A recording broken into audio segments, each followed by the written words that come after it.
வணக்கம் மக்களே, நான் உங்கள் ஷெஃப் பிரவீன். இன்றைக்கி நம்ம என்ன பார்க்க போகிறோம்னா, சூப்பரான வெஜ் ரெசிபி தான் பார்க்க போகிறோம்.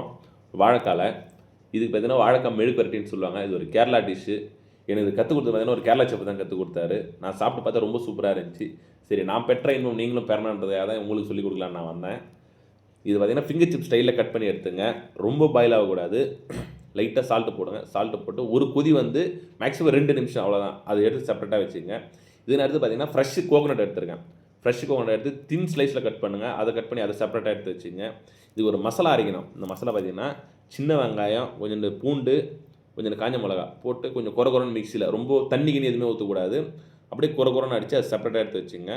அப்புறம் கேரளா டிஷ்னாலே மோஸ்ட்லி தேங்காய் எண்ணெய் தான். அதனால் தேங்காய் எண்ணெய் தான் நான் யூஸ் பண்ணியிருக்கேன். தேங்காய் எண்ணெய், கொஞ்சம் சீரகம் நல்லா கொஞ்சம் பொரிஞ்சு வெளியில் வரணும். பொரிஞ்சதுக்கப்புறம் கொஞ்சம் கருவேப்பிலை, நம்ம ஸ்லைஸ் பண்ணி வச்ச தேங்காய் இருக்குது பார்த்தீங்களா, அதை போட்டு லைட்டாக வதக்குங்க. வதக்குன்னா ரொம்ப வதக்கணும், லைட்டாக கலர் வரணும். அந்த ஒரு ஒயிட் கலர் வந்து லைட்டாக கொஞ்சம் ப்ரௌன் கலராக வரணும்.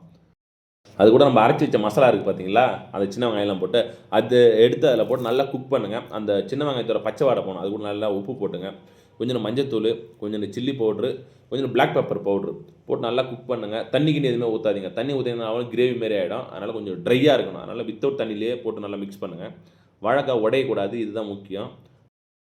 இது பார்த்தீங்கன்னா சாம்பாரோட வச்சு சாப்பிடலாம், ரசம். இந்த வெஜ் ஐட்டத்தோட மீல்ஸோட இது எதை வச்சு சாப்பிட்டாலும் ரொம்ப சூப்பராக இருக்கும். நான் டேஸ்ட் பண்ணதில் இது ரொம்ப சூப்பராக இருந்துச்சு. ஓகே மக்களே, இவ்வளோ தான் வீடியோ. இந்த மாதிரி மோர் வீடியோஸ் பார்க்குறத நம்ம சேனல் சப்ஸ்கிரைப் பண்ணுங்கள், மறக்காமல் ஃபாலோ பண்ணுங்கள். இதே மாதிரி சூப்பரான ரெசிபியோட அடுத்த வீடியோவில் பார்க்கலாம். Thank you, bye by.